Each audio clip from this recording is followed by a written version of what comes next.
Hey friends, on Monday we read about the atomic bomb being dropped on Nagasaki back in World War II in 1945, and today I have another true story about called the Catman of Aleppo, and it is about a man who took care of all the cats that got left behind during the Syrian civil war, which started in July of 2012 and went on for 4 years until 2016.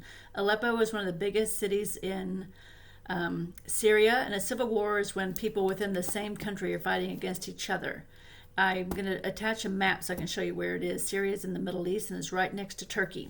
So the Catman of Aleppo, and you know how much I love cats, so I'm really looking forward to this story. So this is a picture of the city before it was destroyed by the war. It was a very beautiful, very, very old city.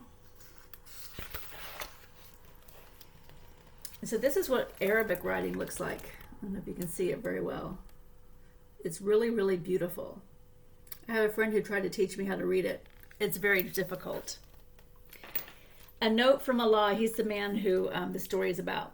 Dear reader, excuse me, this is a story about cats and war and people, but most of all, it's a story about love. Because of my love for cats, I'm now helping all kinds of animals as well as people and children orphaned from the war that gripped my country of Syria for 7 long years. So the actual civil war they say is 4 years, but probably if you lived there it was going on a lot longer, 7 years. Generous people from everywhere are helping me support and improve my community. We now have an orphanage caring for many children and clinics and shelters helping many animals. You can help too. Remember, both people and animals suffer pain, and all of them deserve compassion. Together we can make the world a better place. Now his name is Mohammed Allah Al-Jalil, and this is a picture of him. And again, this is a true story. Allah loves his city of Aleppo. He loves its narrow alleys covered with bazaars selling pistachios, jasmine soap, and green za'atar. He loves boiled corn and dried figs offered on the street.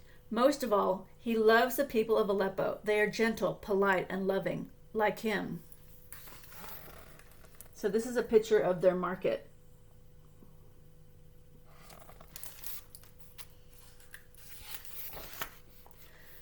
Even when war comes to Aleppo, Allah can't flee like so many others. Can you imagine?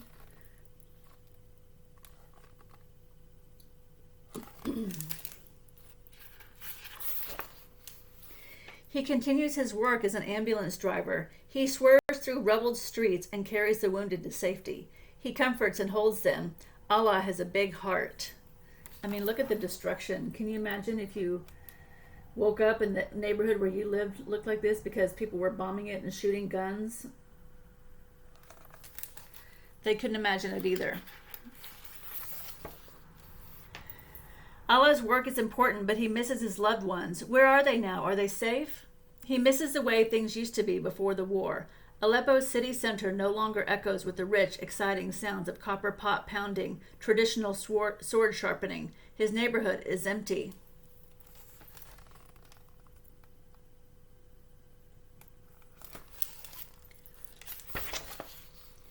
Except for the many cats left behind.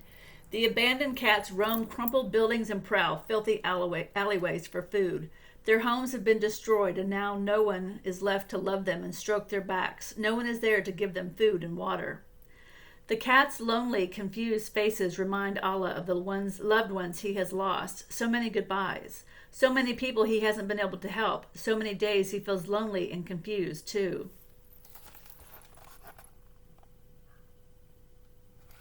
You know, when you're feeling down, a lot of times animals can really give you comfort. So here he is in a bad place, and the animals have no one to take care of him. So I think they're going to come together. On his way home from work, Allah stops the ambulance. 2 cats call to him from the branches of an ancient olive tree. 3 more peek from a Syrian juniper tree. Allah's big heart swells with love for them. Bombs may still fall, and his loved ones may never come back to Aleppo, but there's something he can do. He can look after the cats. If you have a pet, think how terrified they would be if the area where you live was bombed and they were all alone with no one to take care of them. After his shift the next day, Allah uses the little money he has to buy fresh meat. When he unwraps the meat, the cats raise their heads and sniff the air. They are extra hungry.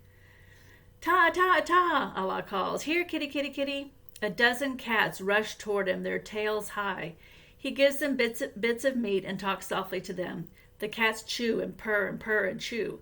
Soon their bellies are full, and so is Allah's heart. He smiles and pets the cat, and they love him back. So again, here is, that says here, kitty, kitty in Arabic. The letters are so pretty, they look like artwork. Look at all those cats. It's a lot of cats. Allah brings meat and water for the cats every day. A dozen turns into 20, and 20 turns into 50. He can no longer care for the cats alone. I need a place to keep them safe, Allah tells his remaining neighbors. Together we can save them all. Again, that's a lot of cats. Also, when you're in a bad position and something really bad has happened to you, it really kind of helps you to have a project, something to look forward to, something to take care of. So this is a way for him to help himself feel better by reaching out to the cats to take care of them. Word spreads and volunteers arrive. Donations pour in from many different countries. Everyone wants to help the cats of Aleppo. So as soon as people heard about it, they started reaching out, because like the fires we've had in Oregon and a lot of other tragedies, people can't do everything, so they want to be able to help some way, so they can send money, they can send care packages. Allah collects enough money to buy a building with a shaded courtyard. He names the sanctuary the House of Cats Ernesto, in memory of a friend's beloved cat. Soon cats are everywhere. Orange cats, striped cats, white cats, gray cats, and black cats. For every cat, there's a dish of food and a bowl of water. Now when people must leave Aleppo, they bring their cats to Allah before they go.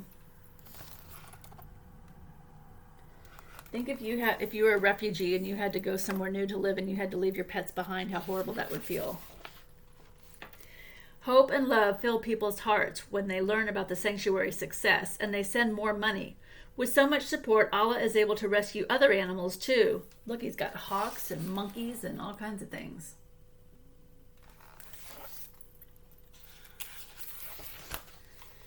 He builds a playground for the children still living in Aleppo.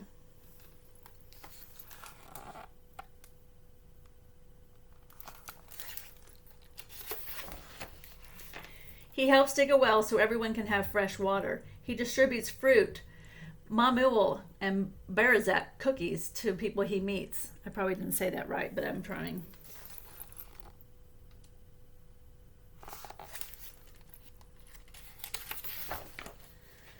Allah's big heart is happy. All he did was love the cats, and that love multiplied and multiplied again.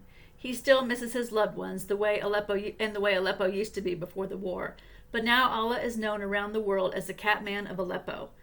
Allah loves his city of Aleppo. He hopes one day soon its bazaars selling pistachios and jasmine soap will return, and he can enjoy eating boiled corn and dried figs. Meanwhile, he loves the sanctuary's courtyard filled with fat, sleepy-eyed cats. There's no place he'd rather be.